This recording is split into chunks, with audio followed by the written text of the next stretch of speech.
Bom dia, boa tarde. Meu nome é Amanda Silva Real. Vou falar agora sobre o experimento 1 de Laboratório de Telecomunicações. Nós vamos começar falando das bibliotecas importadas. A NumPy, ela é uma biblioteca utilizada para trabalhar com arrays, vetores e matrizes e fazer operações matemáticas e científicas. A Matplotlib, ela é usada para criar gráficos, visualizações, histogramas e etc. Nós usaremos os apelidos de NP e de PLT, respectivamente. Gerando um exemplo básico de sinal, nós usaremos um vetor de tempo, usando o arrange, que vai, nesse caso, vai de 0 a 1, com passos de 0,001.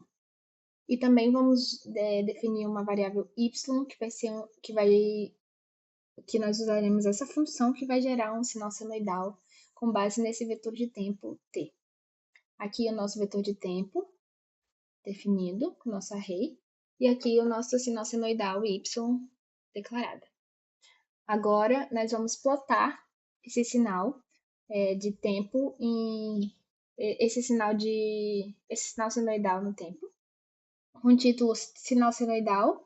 Na nossa linha de x, nós usaremos o título tempo em s de segundos, em y amplitude, que vai de 0 a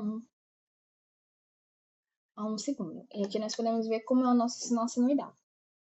Agora, nós vamos usar o plt.stem, que plota um gráfico de linhas verticais com marcadores nos pontos para visualizar sinais discretos ou amostragens.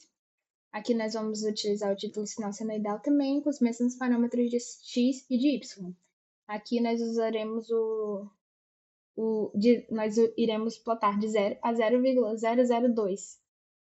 Aqui, de 0,002 segundos. Aqui nós podemos ver claramente os nossos pontos. Se nós usarmos um período menor, nós podemos ver o sinal claramente como que ele funciona. E aqui, na verdade, está representado cada partezinha azul dessa é um ponto, que quando nós aproximamos mais, nós podemos ver claramente. Agora, exemplos de sinais práticos, usando como primeiro o terremoto de Kobe. Nós vamos precisar importar a biblioteca SciPy, que ela é usada para ler e escrever arquivos em formatos específicos, nesse caso o formato .mat, que é usado pelo MATLAB para armazenar dados como vetores, matrizes e estruturas.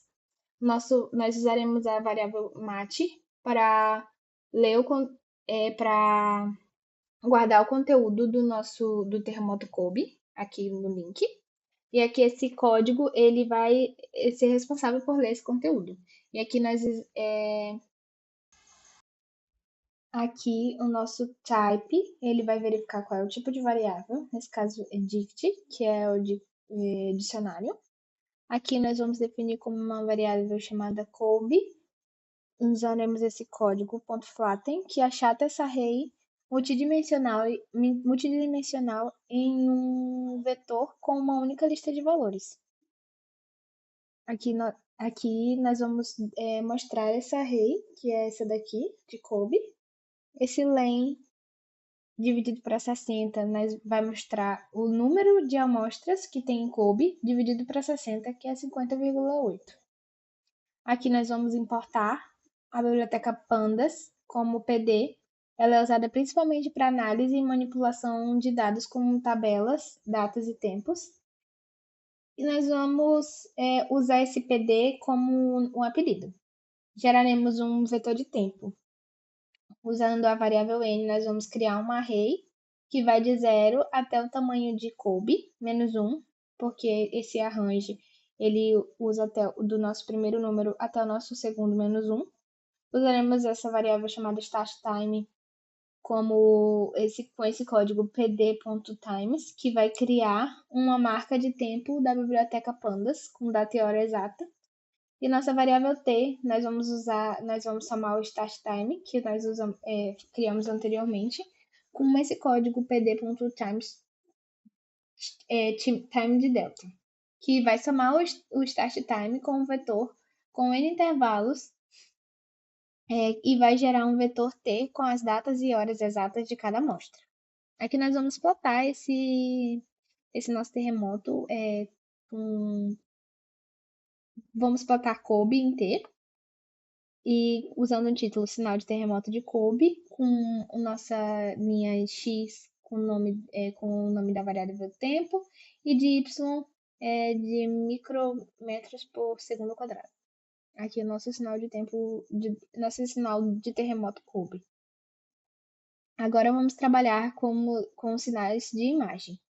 Primeiro, nós vamos importar CV2, que é uma biblioteca usada para processamento de imagens e vídeos,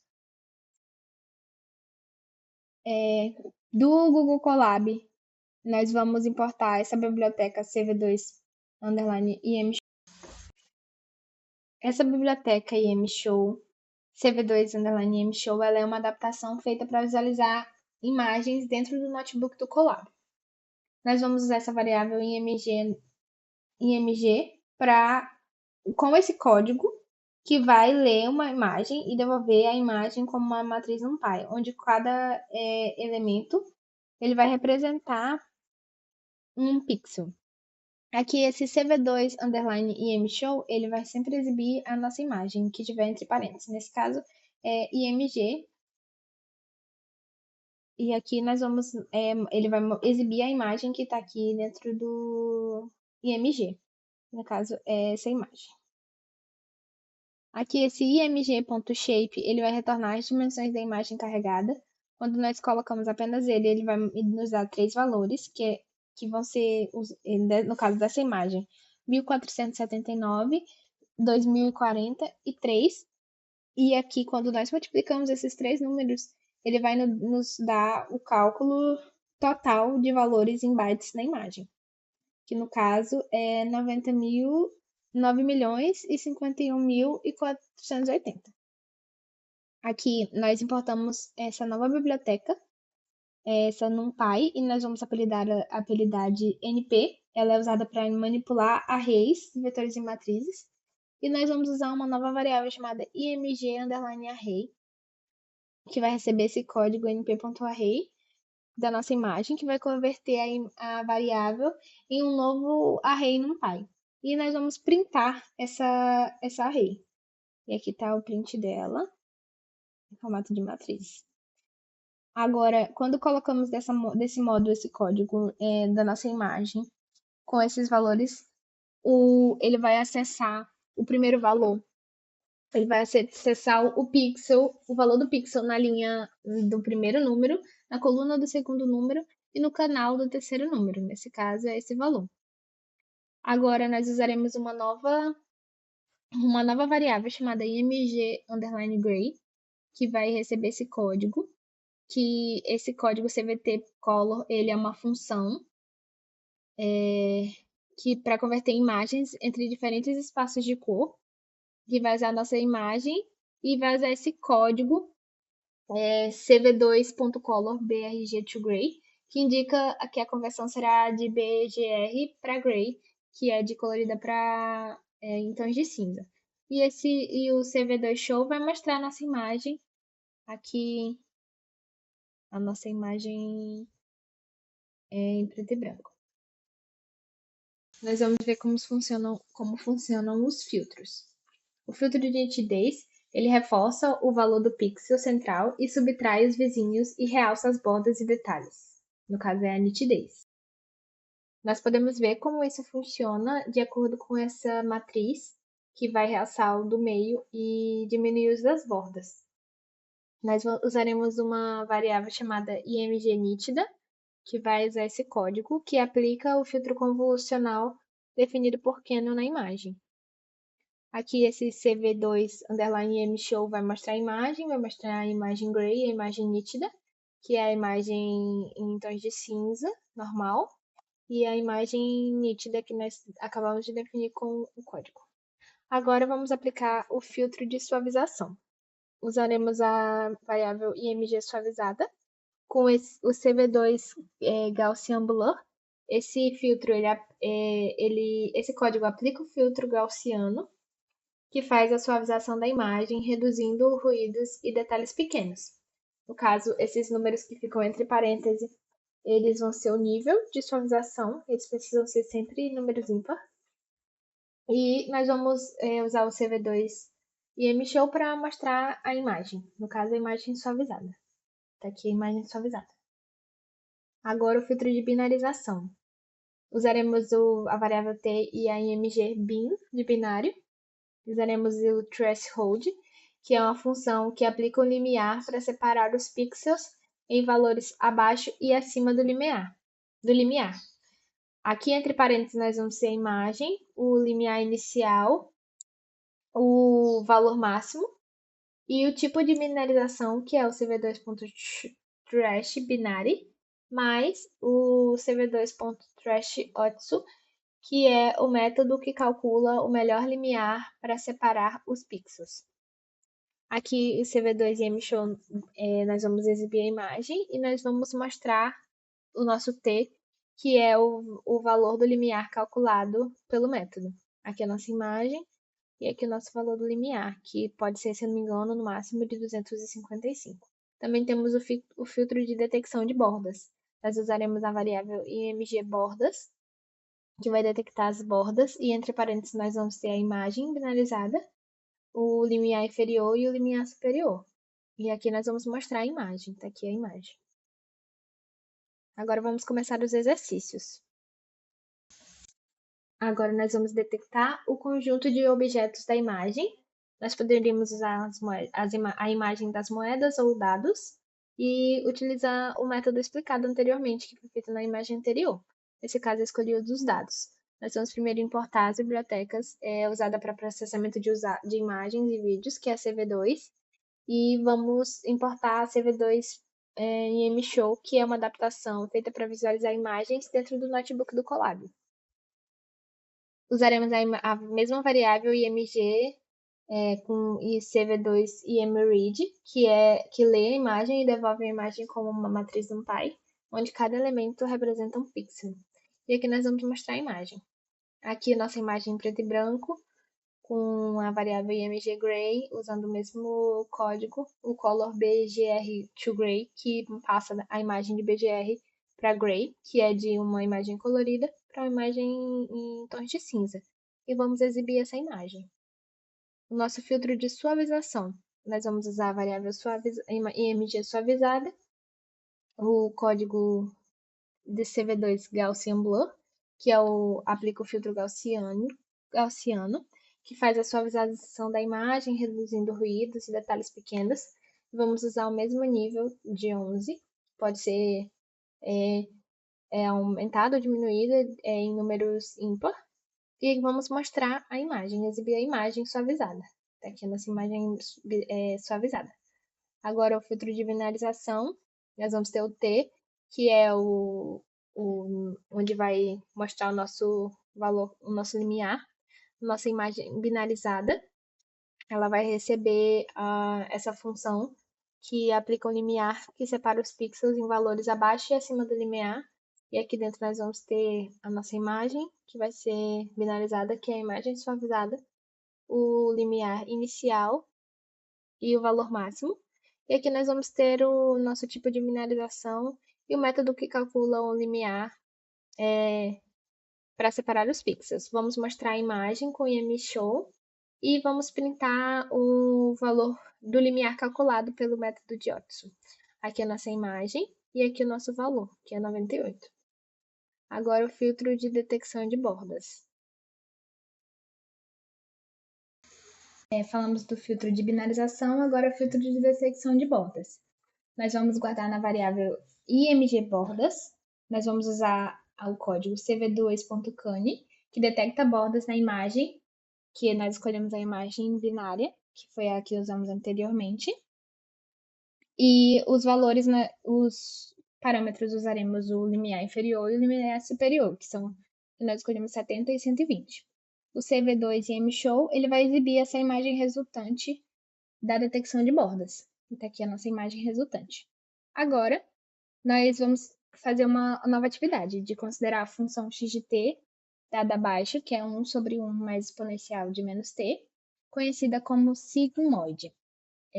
Primeiro, apresentar graficamente o sinal representado como analógico. Nós iremos precisar importar a biblioteca NumPy com o apelido de NP para cálculos numéricos e manipulações de arrays, importar a biblioteca Matplotlib com o apelido de PLT para gerar os gráficos. E vamos gerar o gráfico em tempo contínuo. Nós vamos usar um vetor de tempo t, aqui nós usaremos os parâmetros que o período vai ser de -10 até o 10, e nós usaremos 1000, como se fossem 1000 pontos, 1000 passos, para poder fazer um gráfico mais, mais contínuo. Porque se usássemos menos, ia ficar um gráfico todo com várias retas. Usaremos o nosso x, vai ser a nossa função x de t, 1 sobre 1 menos exponencial de menos t, 1 sobre 1 mais np para chamar exponencial de menos t. E aqui nós vamos plotar. Com o PLP plot, nós plotaremos x no tempo, o título sinal no tempo contínuo.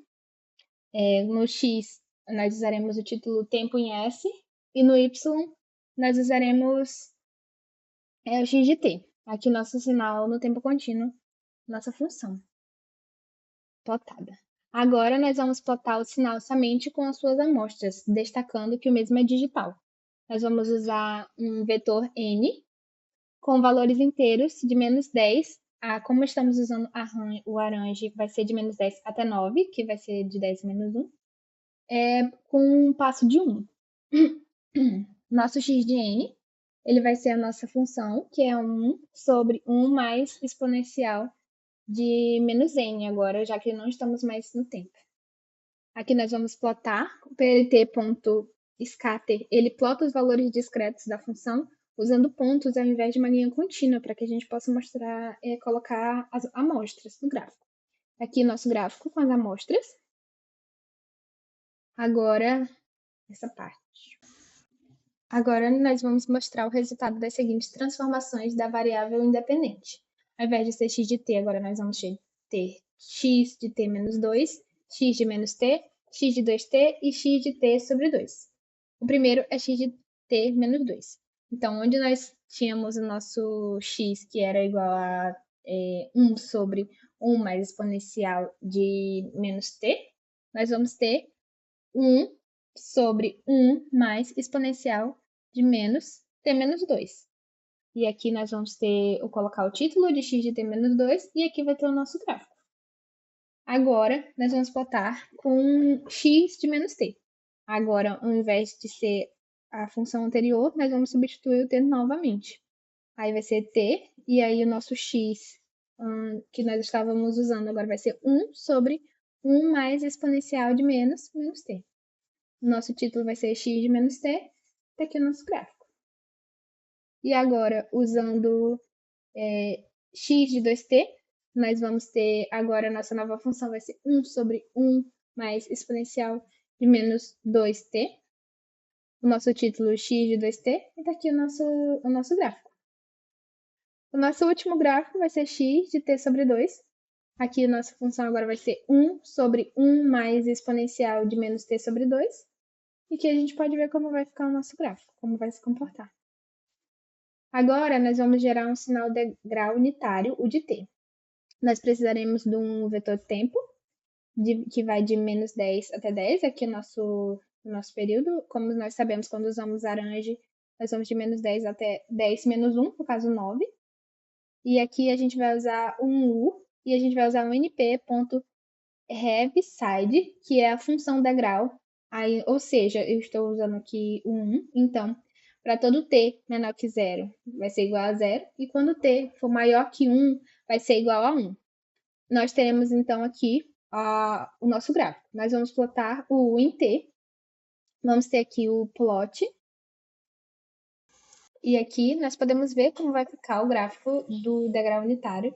Nós podemos ver que quando ele chega em 0, ele sobe para o valor de 1. E antes de 0, ele tem o valor de 0.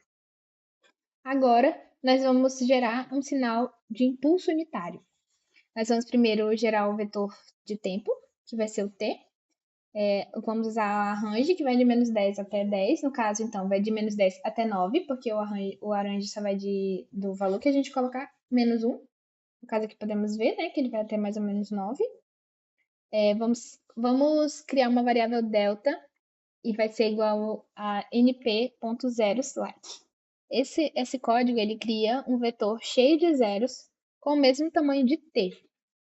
E aí nós vamos definir que delta, quando n for igual a 0, ele vai ser igual a 1, ou seja, um impulso no tempo quando t é igual a 0. Então, nós temos um delta que vai ser cheio de zeros, só que quando a gente definiu aqui, quando n for exatamente igual a 0, vai ser igual a 1. Então, o único valor que vai ser diferente de 0 vai ser esse delta, que quando n for igual a 0. Então, nós vamos plotar o delta no n.